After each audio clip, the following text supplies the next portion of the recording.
¿Le diste? Dice grabar. Ok. Pero dijo grabación. Ok.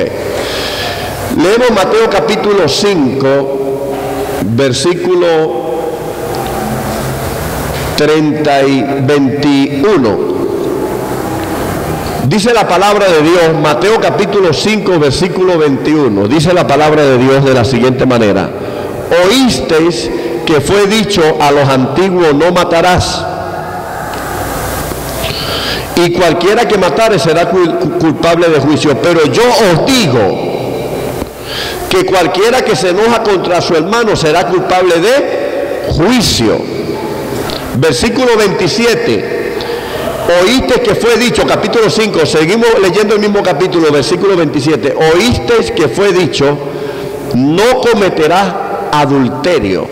Pero yo os digo, cualquiera que mira a su mujer para codiciarla, ya adulteró con ella en su corazón. Versículo 31, capítulo 5, el mismo capítulo, dice, también fue dicho, cualquiera que repudia a su mujer, dele carta de divorcio. Pero yo os digo que el que repudia a su mujer, a no ser por causa de fornicación, hace que ella adultere. Versículo 38. Oíste que fue dicho, ojo por ojo, diente por diente, pero yo os digo, no resistáis al que es malo. Antes, cualquiera que te hiere la mejilla derecha, vuélvele también la otra. Y el que quiere ponerte a pleito, quítate la túnica, déjale también la capa. Amarás a tu prójimo y aborrecerás a tu... Oíste que fue dicho, versículo 43, amarás a tu prójimo y aborrecerás a tu hermano. Mas yo os digo, amad a vuestros enemigos, bendecid a los que os maldicen. Amén. Padre, te doy gracias en esta mañana por la iglesia Poder Sobrenatural. Yo hoy pido, Dios, que tu palabra pueda ser impartida como palabra rema, palabra direccionada por el Espíritu, palabra de fe que cambia, que transforma, que liberta. Ministra hoy en el nombre de Jesús. Amén. Habíamos hablado ayer que hoy por hoy Venezuela está impregnada, aún la iglesia evangélica de Venezuela está impregnada por un lenguaje de crisis, un lenguaje de que todo está difícil, todo está duro. Hoy por hoy el lenguaje del venezolano es un lenguaje de crisis. La palabra que más se usa en Venezuela hoy es la palabra crisis, la palabra inflación. Y yo decía ayer que lo que uno habla, lo habla porque es lo que uno tiene en la mente. Jesucristo dijo que de la abundancia del corazón habla la boca. Todo lo que tú dices es porque está en tu mente. Por esa razón, la mente es descrita como el centro de operaciones tanto del diablo como de Dios. Que es lo primero que Dios trabaja en ti cuando tú naces de nuevo, tu mente. Que es lo primero que el diablo trabaja en ti cuando tú comienzas a buscar de Dios, tu mente. Por eso es que Pablo, cuando hablaba de la armadura de Dios, capítulo 6 de Efesios, él decía que teníamos que tomar el yelmo de la salvación. ¿Por qué? Porque el yelmo es el único elemento de la armadura que te protege la mente, el casco de la salvación. Entonces la iglesia necesita transicionar. Yo decía ayer, la iglesia necesita transicionar de una mente carnal a la mente de Cristo, entrar en una transición. ¿Cuál es la mente carnal? Una mente sujeta al sistema del mundo, una mente mundana, una mente guiada por los patrones ideológicos que el mundo presenta. A diferencia de la mente de Cristo, ¿cuál es la mente de Cristo? Es una mente que discierne lo del Espíritu. 1. 2. La mente de Cristo es una mente alineada a la voluntad del Padre. 3.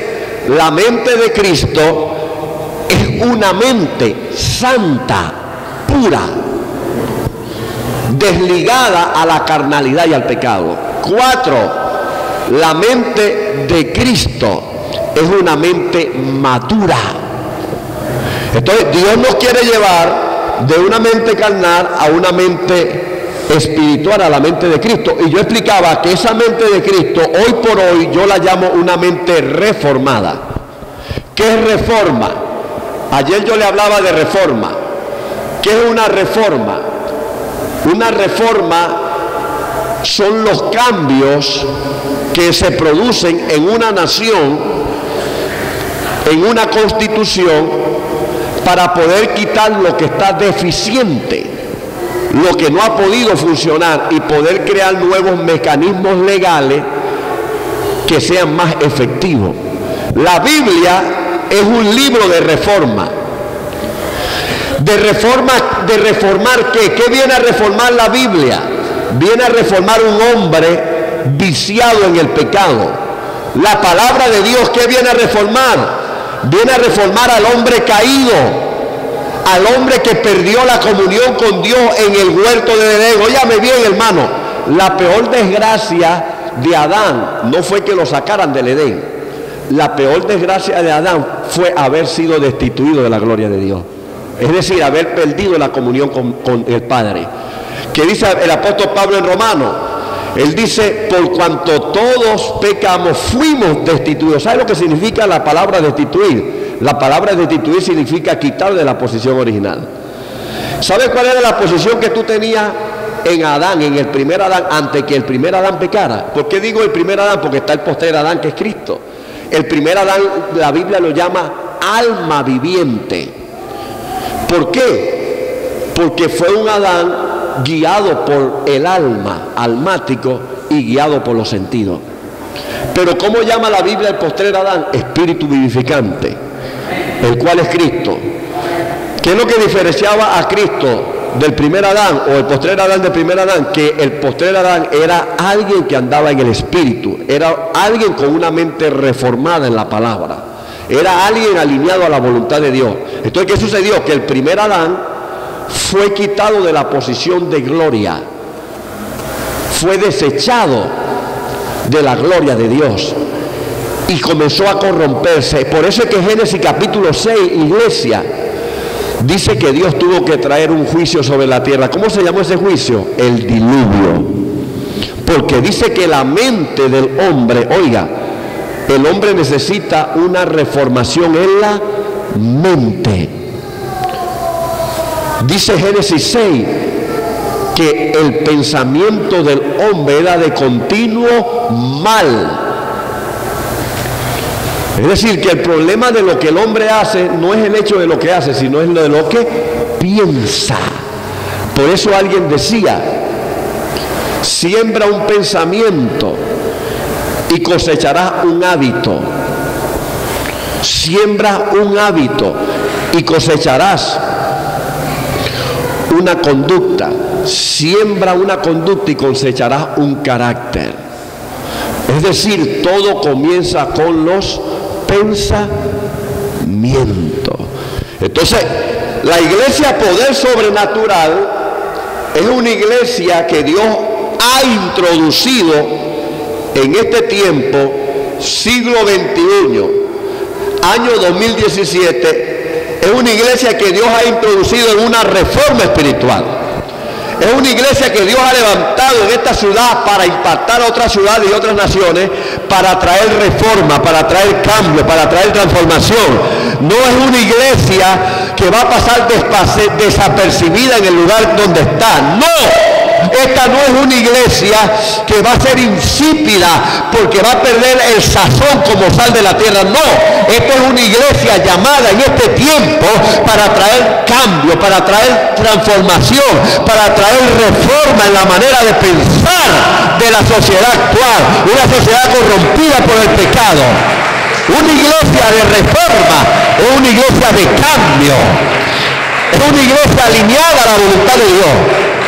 Es una iglesia que sale de la mentalidad religiosa, de la mentalidad vaga, donde están sumidas muchas iglesias, y entra en el río del Espíritu, entra los cambios que el Espíritu quiere traer para este tiempo.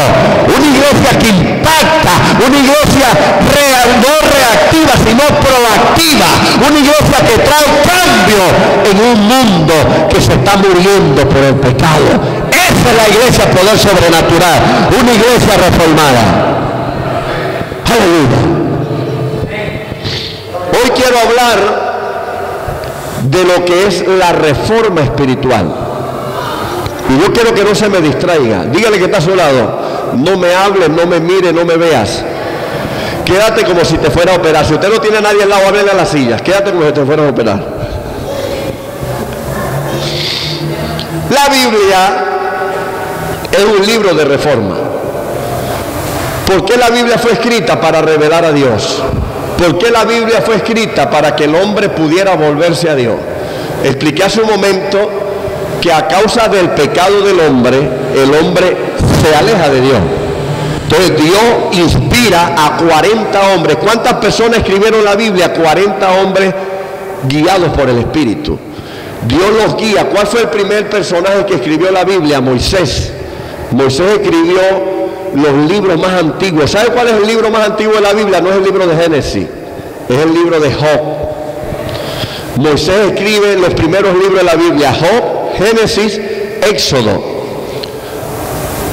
Deuteronomio, Número, Levítico. Él escribe esos primeros libros. ¿En qué año aproximadamente?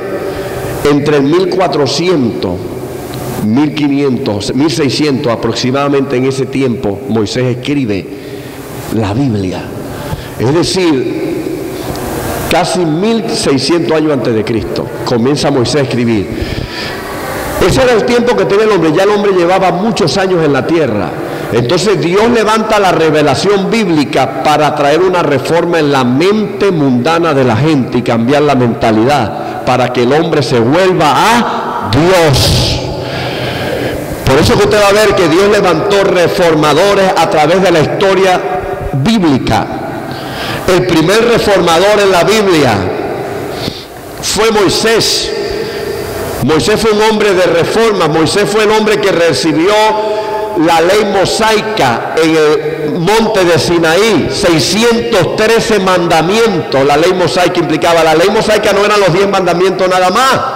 La ley mosaica eran 613 mandamientos, leyes ceremoniales, leyes civiles, leyes de cómo el hombre tenía que conducirse en medio de los hombres, leyes sociales, leyes comunitarias, leyes sanitarias, leyes higiénicas, 613 leyes. Moisés fue un gran reformador. Pero yo quiero hablarle, hermano, hoy de un reformador llamado Asa. Cuando usted se ubica en Segunda de Crónicas, capítulo 15, del versículo 1 al versículo 19, se habla de Asa, que fue un rey del reino del sur de Israel. El reino de Israel se había dividido en norte y sur. Norte, la capital era Samaria. Sur, la capital era Jerusalén. ¿Cuándo se dividió el reino? Cuando Salomón muere. ¿Por qué se dividió el reino? A causa del pecado de Salomón. Dios permitió que la nación se fracturara en dos: norte y sur. Asa reinó en el sur, en Jerusalén. Y Asa fue un gran reformador. Fue un hombre de reforma, trajo cambios en su tiempo. Según Segunda de Crónicas, capítulo 15, de versículo 1 al versículo 19, Asa, cuando trajo la reforma, présteme atención a lo que le voy a decir. Lo primero que Asa hizo fue restaurar el altar que estaba abandonado. ¿En qué consistió la reforma de Asa? Allí donde le dije, Asa trajo una reforma en donde volvió el pueblo que estaba entregado a la idolatría, lo volvió a la adoración verdadera de Yahvé, de Jehová, al altar. ¿Qué fue lo primero que Asa hizo? Restaurar el altar, el templo. ¿Qué fue lo segundo que Asa hizo? Asa sacó todos los ídolos de la diosa Acera y el dios Baal, dioses cananeos. Es decir, Asa trajo cambios profundos espirituales en su tiempo. Asa fue un reformador. En tercer lugar, Asa restauró el sacerdocio levítico. Es decir, según lo que estaba establecido en la ley, Dios le había dicho que los sacerdotes iban a venir por la línea de Leví. Y en ese tiempo de Asa, los sacerdotes levíticos no estaban cumpliendo con las leyes del sacrificio, las leyes de ofrecer sacrificio. ¿Qué hizo Asa? Restauró el sacerdocio levítico para que ellos pudieran ofrecer los sacrificios, las ofrendas en el altar. Asimismo, la Biblia también habla de la reforma del rey Ezequías. Ezequías fue un gran reformador. Usted me dirá, pastor, ¿por qué usted me menciona estos reyes? Oiga, ¿sabe cuántos reyes tuvo Israel cuando se dividió? Tuvo 38 reyes. 38 reyes. 19 reyes que reinaron en el reino del norte y 19 reyes que reinaron en el reino del sur. Pero de esos 38 reyes hubieron nada más 3 reformadores. De 38 reyes, es impresionante, hermano, las estadísticas. De 38 reyes que tuvieron el reino del norte, tanto el reino del norte, el reino del sur, ¿cuáles fueron los reyes? Roboam, Jeroboam, Asa, Azarías, Manasés, Ezequías, entre otros, muchos. Ocosías, hubieron muchos reyes, 38 reyes. Solamente hubieron 3 hombres que fueron reformadores. ¿Cuáles fueron esos 3 reyes que fueron reformadores? Asa, Ezequías y Josías. Eso significa que usted puede ver muchos pastores y muchas iglesias, pero pocos son los pastores reformadores y pocos son las iglesias reformadoras. Aleluya, ¿cuánto le dan gloria a Dios? Y yo creo que en este tiempo, pleno siglo XXI, Dios está levantando ministros reformadores, ministros que traigan cambios profundos en la iglesia, ministros que puedan impulsar al cuerpo de Cristo a caminar en la dimensión del espíritu y de lo sobrenatural, hacer las cosas conforme a lo establecido en la Biblia. ¿Cuál fue la reforma que trajo Ezequías? Segunda de Crónicas, capítulo 29, versículo 1 al 36. Capítulo 30 de Segunda de Crónicas, capítulo 31, se presenta la reforma de Ezequías. ¿Qué reformó Ezequías? Ezequías reparó el altar de Dios, el templo, que también estaba deteriorado. 1, 2, Ezequías levantó el culto y los sacrificios en el templo. 3, Ezequías restauró también el sacerdocio levítico. Vea que es parecido a lo que hizo Asa. 4, pero hubo algo más que hizo Ezequías que no hizo Asa. Ezequías celebró la Pascua, que es la primera fiesta solemne de los judíos realizada en el mes 1 del calendario hebreo, en el mes Abib, entre marzo y abril. ¿Sabía usted que el primer mes en el calendario hebreo no es enero, sino es marzo y abril, entre el 15 de marzo y 15 de abril? El primer mes, ese mes se celebró la Pascua. ¿Sabe lo que representa la Pascua? Representa a Cristo, es tipo de Cristo. ¿Sabe a quién celebró Ezequías cuando celebró la Pascua? Ezequías celebró a Cristo, al Redentor del mundo. ¿Cuánto le dan gloria a Dios? Un hombre de revelación, un hombre que entendió la necesidad de traer una reforma. ¡Oh, gloria a Dios! Me gusta este tema. 3. También tenemos la reforma de Josías. Josías, al igual que Ezequías, también reparó el altar, también restauró el sacerdocio levítico, número 2. 3, Ezequías también condujo a los sacerdotes a enseñar la ley mosaica, la enseñanza de de la ley mosaica de la Sagrada Escritura. Josías fue un gran reformador. Aparte de estos tres reyes, ¿cuáles fueron los tres reformadores de los reyes del reino del norte y el reino del sur? Hubieron tres de 38 reyes. ¿Cuáles fueron? Fueron el rey Asa, el rey Ezequías y el rey Josías. Pero hubo otro hombre que no fue rey, que fue un sacerdote y fue un gran reformador. Yo lo admiro. ¿Sabe cómo se llamaba? Esdras. Usted se ubica en el capítulo 10 del libro de Esdras. Usted va a encontrar que Esdras trajo una reforma muy importante en el tiempo de restauración que estaba viviendo la nación de Israel. Présteme atención un momento antes que lea la Biblia. Vamos a hablar un poco de la historia bíblica, la historia de la nación de Israel.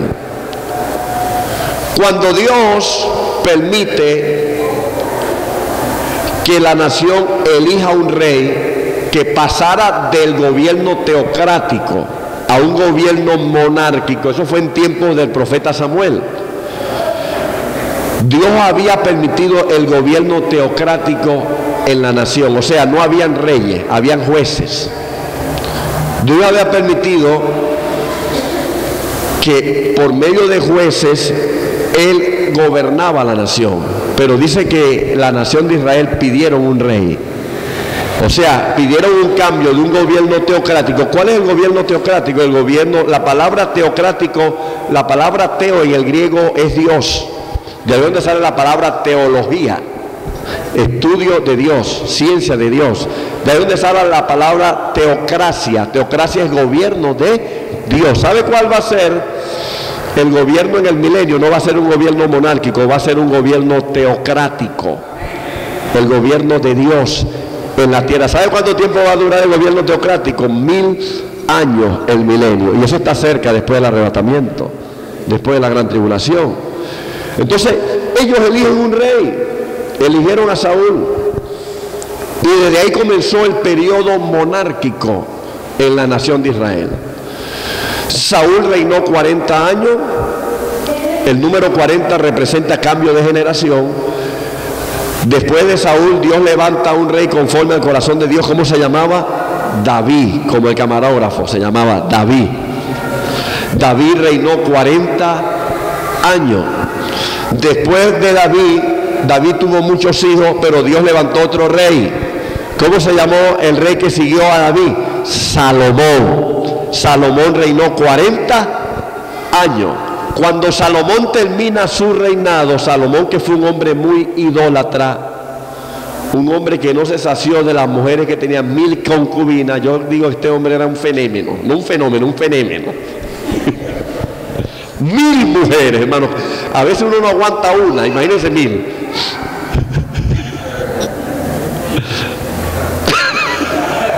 Sonríe, hermano. Yo digo, wow, que ¿cómo harán esos hombres que tienen 2 mujeres, hermano? Porque con una es difícil, imagínense con 2. Las mujeres son una bendición. Sonría. No vaya a dar un bono el más. Y Salomón se entregó al pecado, se entregó a la lascivia. Y Dios permitió que el reino de Israel se dividiera en 2. Reino del norte, capital Samaria; reino del sur, capital Jerusalén. De allí hubieron 38 reyes, que de esos 38 reyes, 3 nada más fueron reformadores. Esto es historia de Israel. Cuando finalizan estos 38 reyes, Dios permite que en el 722 a.C. el reino del norte fuera invadido por los asirios, por Salmanasar y por su hijo Sargón, reyes asirios. Fue invadida el reino del norte por los asirios y fueron llevados a Siria, fueron dispersados. Y en Samaria entonces el rey asirio trajo gente extranjera y quedaron los judíos pobres allí, se mezclaron. Eso era lo que se llamaban los samaritanos, eran gente mezclada. Años después, más de 100 años después, en el 605, el reino del sur es invadido por el imperio babilónico Nabucodonosor. Y Nabucodonosor se lleva muchos cautivos, entre los cuales se llevó a Daniel, Sadrach, Mesach y Abednego. Luego Nabucodonosor deja a un descendiente de Josías gobernando, un rey allí, y este se rebela contra Nabucodonosor y busca el apoyo de Egipto. Nabucodonosor regresa luego en el 586-87, viene y destruye la ciudad y destruye el templo, y se llevó a todos los judíos a Babilonia, y ahí comenzaron los 70 años de cautiverio en Babilonia.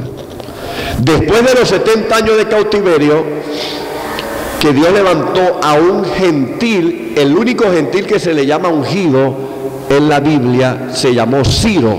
Dios lo llama mi ungido en el libro de Isaías. Ungido, ¿sabe lo que significa la palabra ungido? Cristo. Dios levanta a Ciro. Ciro fue el fundador del imperio medo-persa. Le estoy hablando algo de historia. Y este hombre, eso fue en el 539 antes de Cristo. Dios levanta a Ciro, el ungido. Dice que despertó el espíritu de Ciro. Y Ciro viene y le da establece un decreto y le da la libertad a los israelitas para que regresaran a su tierra. Ese periodo de Ciro para acá se llamó el periodo de restauración. En ese periodo de restauración Dios levantó varios profetas. Dios levantó al profeta Zacarías, Dios levantó al profeta Ageo, Dios levantó al profeta Malaquías, Dios levantó varios profetas. Y en ese periodo de restauración o post-exílico, Dios levantó a Esdras. ¿Me está entendiendo? Por eso es que traigo ese recorrido. Dios levantó a Esdras como un reformador, porque cuando el pueblo de Israel sale de los 70 años de cautiverio, regresan a Israel, Dios los envía con Zorobabel, 50,000 personas regresaron con Zorobabel y Josué, el sumo sacerdote. El plan de Dios, ellos comienzan a construir, a restaurar el templo, a volver a construir el templo, el cual duró 20 años para construir. 16 años estuvo paralizado ese templo. Dice que el pueblo se corrompió. ¿Sabe lo que hacían los sinvergüenza eso? Se comenzaron a mezclar con mujeres extranjeras y comenzaron a casarse, a dejar a sus esposas hebreas que estaban ya viejitas, que tenían celulitis, que tenían, tú sabes, ¿qué más celulitis? Estrías.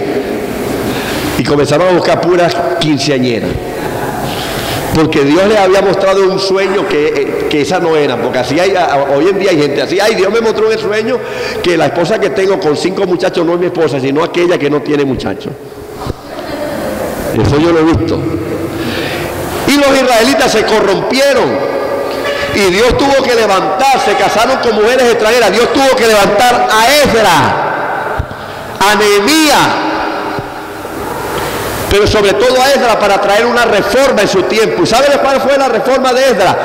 Lo primero que hizo Esdras fue romper, abolir los matrimonios mixtos, los matrimonios con extranjeras, que los hebreos, los judíos, dejaran a las moabitas, dejaran a las amonitas, dejaran a esas mujeres extranjeras y se volvieran a regresar con sus esposas hebreas.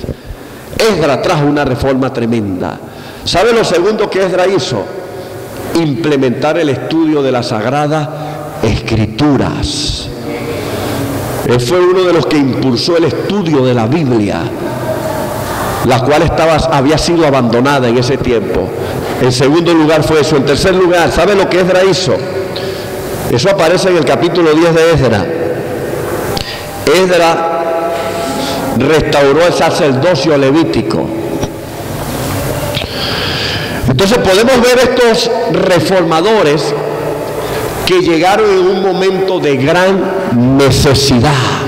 Porque ¿sabes cuándo Dios levanta reformadores en la iglesia?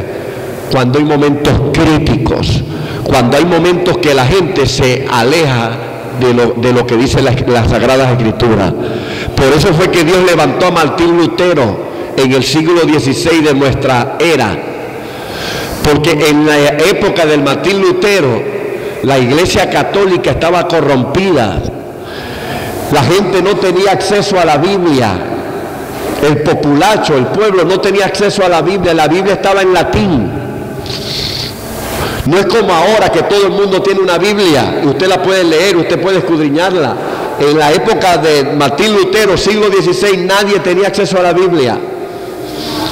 El Papa de ese entonces era el que tomaba las decisiones de qué era lo que se iba a hacer. La Iglesia Católica no tenía la Biblia como un libro infalible. Valía más la palabra del Papa que de la Biblia. Como hoy por hoy vale más lo que dice el Papa Francisco que lo que dice la Biblia. La iglesia estaba corrompida. En medio de eso, ¿sabe lo que sucedía? En el tiempo de Martín Lutero se vendía la salvación a través de lo que se llama indulgencia. En 1517 Martín Lutero vio a un hombre católico, un sacerdote católico llamado Carlos Tercel. Y Carlos Tercel cargaba una caja por Alemania vendiendo la salvación, el perdón del Papa para ser salvo. Y eso impresionó a Martín Lutero. Y Dios permitió que Martín Lutero leyera la traducción al griego de Erasmo Rotterdam, que era un erudito. Martín Lutero lee la traducción al griego del Nuevo Testamento. ¿Y sabe con qué carta se encontró Martín Lutero? Con la carta a los romanos. Por eso la carta a los romanos la llaman la carta magna del Evangelio. Y leyó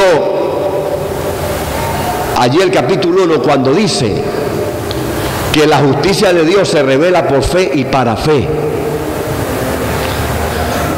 Leyó que tú no eres justificado por las obras que tú hagas, sino por la fe. Y Martín Lutero entendió que la salvación no es por obras, sino por gracia y por medio de la fe. ¿Y qué hizo Martín Lutero?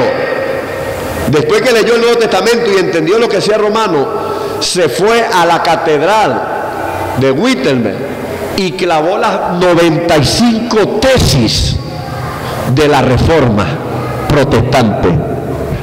Tremendo. ¿Y sabe las tres cosas que restauró Martín Lutero? Número uno, restauró el sacerdocio de la iglesia. Que el sacerdote no era nada más el Papa y los cardenales que seguían al Papa, sino que sacerdote es toda la iglesia. Usted es sacerdote en Cristo. ¿Cuánto le dan gloria a Dios? Eso lo restauró Martín Lutero. Número dos, Martín Lutero restauró lo que es la enseñanza de que la salvación es por fe y no por obra. Tres, Martín Lutero reformó que las Sagradas Escrituras es inspirada por Dios y es la regla infalible de fe. La Sagrada Escritura no admite cuestionamiento de nadie, porque tiene verdades absolutas que no cambian. Usted no está para cuestionar la Biblia, usted está para someterse a lo que dice la Biblia, sin cuestionar nada.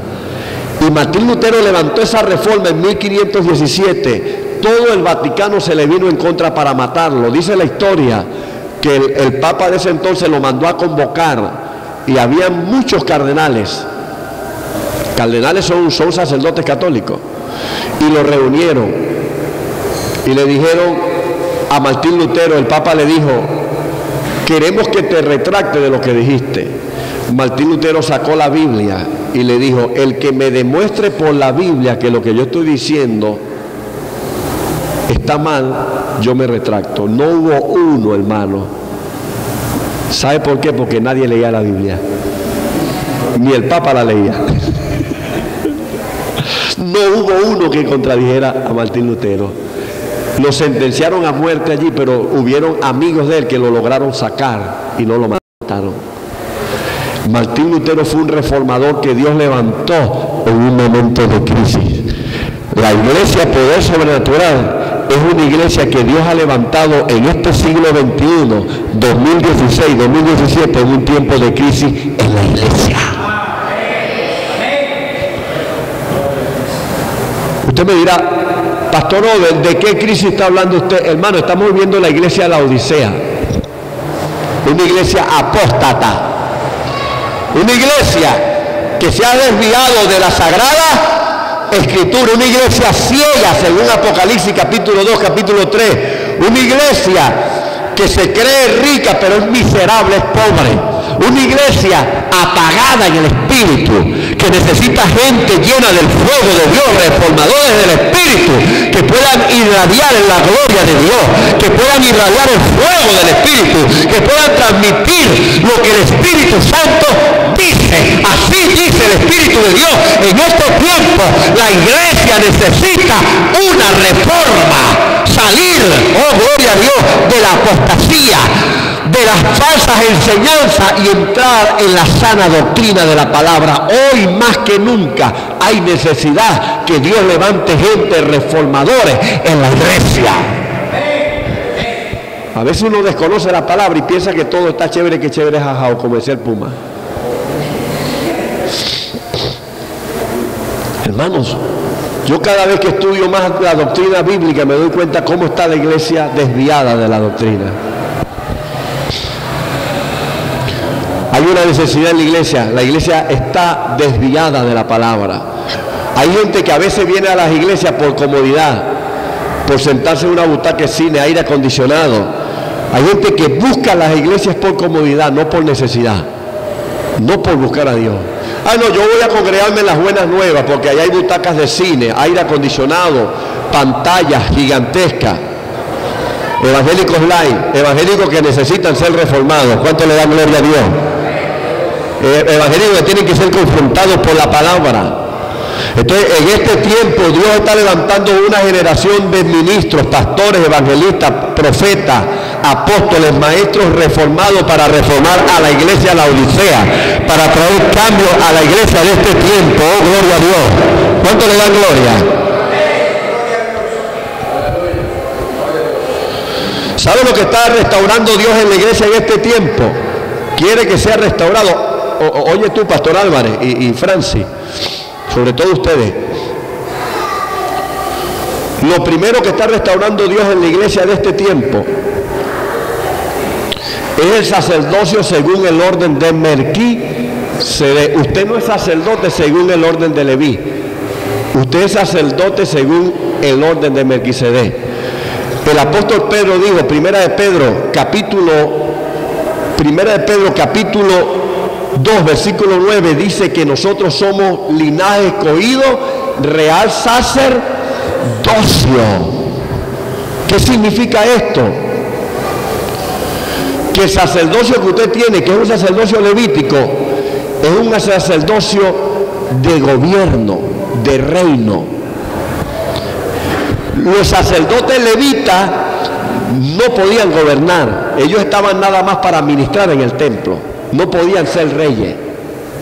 Pero el sacerdocio de Melquisedec comprende esas dos dimensiones, la dimensión del reinar, del reino, y la dimensión del culto, de lo que es la adoración. Entonces, ¿qué es lo que Dios está haciendo en este tiempo? Levantando, restaurando el sacerdocio de Melquisedec de gente que gobierne, que ejerza dominio, a pesar de las circunstancias que se pueda ver en el país. Gente que ejerza dominio en el barrio donde están, para que el diablo no destruya a los jóvenes en la droga. ¿Cuánto le dan gloria? Gente que ejerza dominio en la comunidad donde están, para que el diablo no destruya a través de la depravación que hoy se ve a través del homosexualismo, a través de las prácticas que hoy se ve, que la gente, el sacerdocio de Melquisedec, un sacerdocio de dominio, de gobierno, de cambio, de transformación. ¿Cuál es el sacerdocio que se ha implementado en la iglesia durante 2000 años casi? El sacerdocio levítico. Nada más venía el culto, cantaba unos coritos y vuelvo a mi casa, sin gobierno, sin dominio. Ese es el sacerdocio. Entonces se tiene que entrar en una reforma en este tiempo, de una transición del sacerdocio levítico a sacerdocio según el orden de Melquisedec. Ese es un trabajo que a mí me corresponde como un hombre reformador, y a ustedes también. Segundo, ¿qué es lo que Dios está restaurando en este tiempo? La adoración bajo el nuevo pacto. Lamentablemente, hoy por hoy muchos adoradores, por desconocer lo que es nuevo pacto, componen canciones basadas más en el antiguo pacto. Présteme atención a lo que le voy a decir. Cuando usted le dice Espíritu Santo ven, usted está adorando bajo el antiguo pacto, porque usted nunca le puede decir a alguien que venga cuando ya está en usted. ¿Sabe cuándo el Espíritu Santo venía?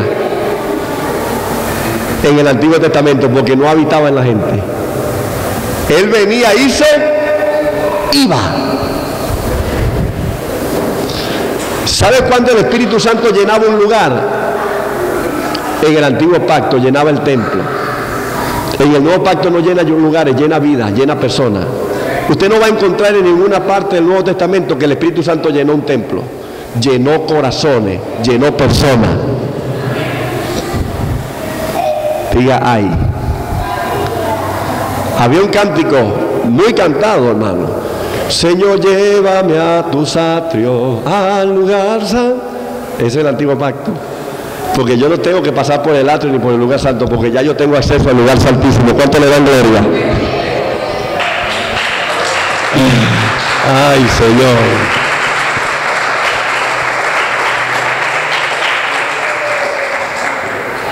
Muchas canciones, yo quiero que usted le meta la lupa de la palabra a las canciones que usted canta. Yo no estoy cuestionando a los adoradores, lo que pasa es que desconocen lo que es nuevo pacto y componen más canciones basadas en los salmos del antiguo pacto que las enseñanzas del apóstol Pablo, que las enseñanzas del libro de Hechos, que están basadas en el nuevo pacto. Entonces, ¿qué Dios tiene que hacer en este tiempo? Reformar la adoración. Gente que cante bajo el filtro de la palabra, bajo la iluminación de la palabra. Entonces tenemos que ir entendiendo, hermano, porque hay tantas cosas que a veces uno hace y que por ignorancia las hace y no se da cuenta. 3. Otra de las cosas que en este tiempo la iglesia necesita restaurar, reformar. Présteme atención, que era lo que yo hablaba ayer. Tenemos que reformar una mente religiosa a que pase a ser una mente de reino. Yo no vengo al culto.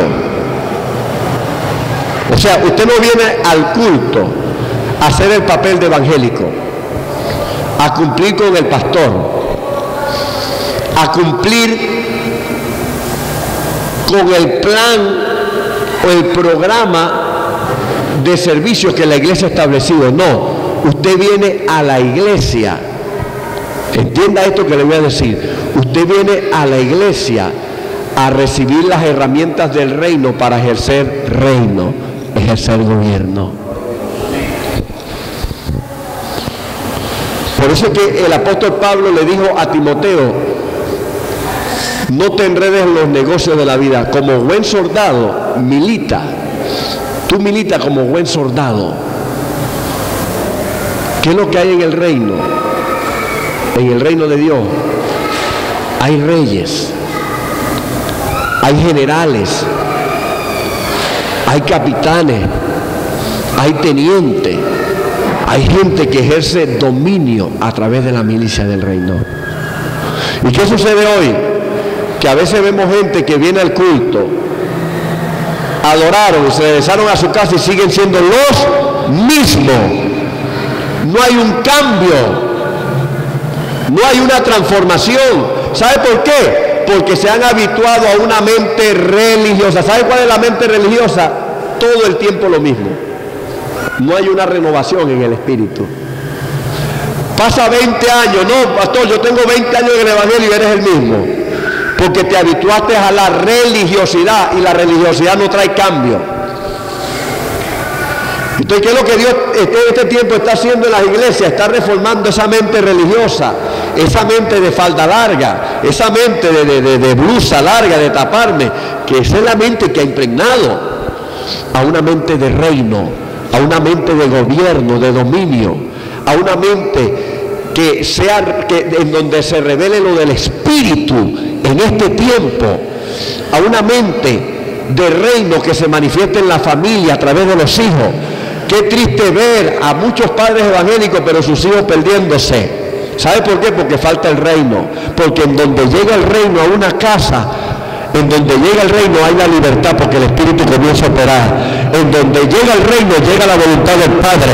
Por eso fue que Cristo dijo: cuando oréis, decid: Padre nuestro que estás en los cielos, santificado tu nombre, venga tu reino, hágase tu voluntad, oh gloria a Dios, aleluya. Porque en donde llega el reino a una casa, las cosas cambian. Será la enfermedad, será la tristeza, será el dolor, oh gloria a Dios. Donde llega el reino se manifiesta la perfecta voluntad de Dios, que es buena, perfecta y agradable, oh gloria a Dios. Donde llega el reino hay cambio, hay transformación. El diablo tiene que irse. Por eso es que Cristo dijo: cuando veis que los demonios son echados fuera, es porque el reino de los cielos está entre vosotros. Pero ¿por qué el diablo gobierna tu casa? Porque no hay reino, lo que hay es religión. Diga: ay. Cuidado pues.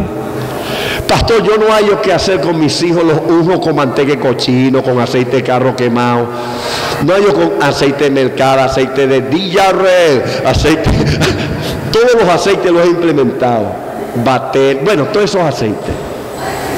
No hallo, ¿qué hago, pastor? ¿Qué tienes que hacer? Métete en el reino.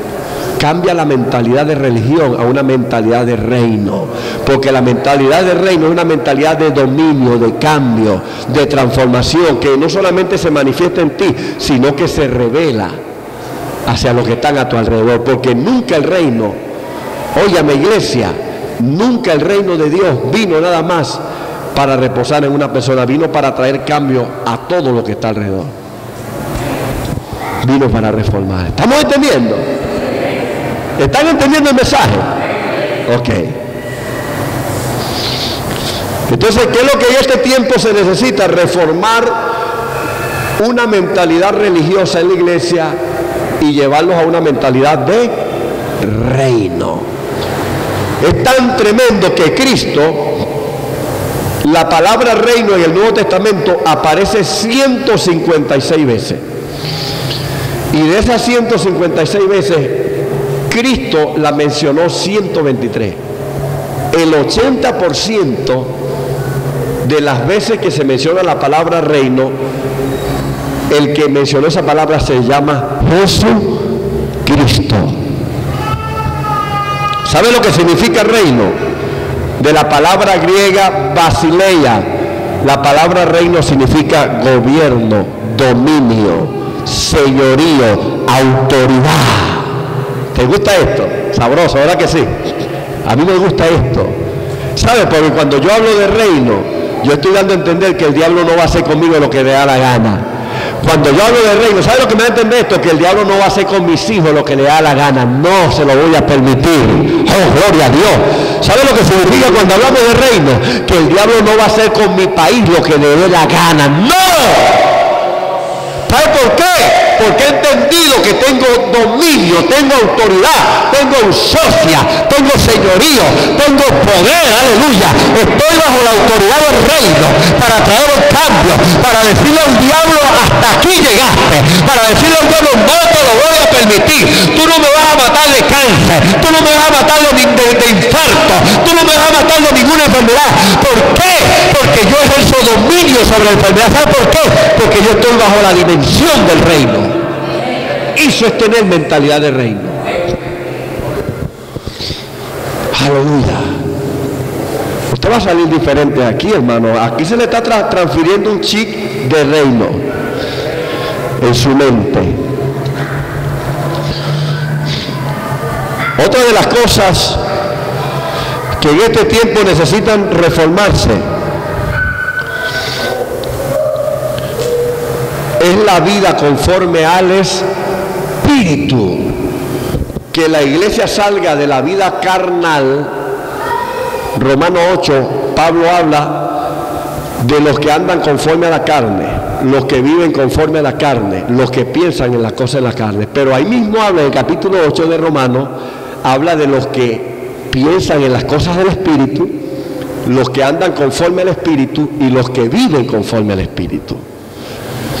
Entonces, en este tiempo, la iglesia tiene que ser sacada de la carnalidad, ser reformada y entrar a una vida del Espíritu. Cuando hablo de una vida del Espíritu, hablo de andar conforme al fruto del Espíritu, de andar en amor, de andar en paz, de andar en paciencia, de andar en humildad, de andar conforme al poder. ¿Cuál es la palabra poder? Yo le expliqué ayer que Jesús utilizó cuando dijo recibiréis poder. ¿Cuál es la palabra? Dunamis. ¿Qué significa? ¿Qué se deriva de la palabra dunamis? Dinámica. Dinamos, el aparato que mueve, que enciende, mueve un mecanismo de corriente, dinamos. ¿Qué significa entonces la palabra poder? Es la dinámica de Dios que nos mueve, que no nos deja estar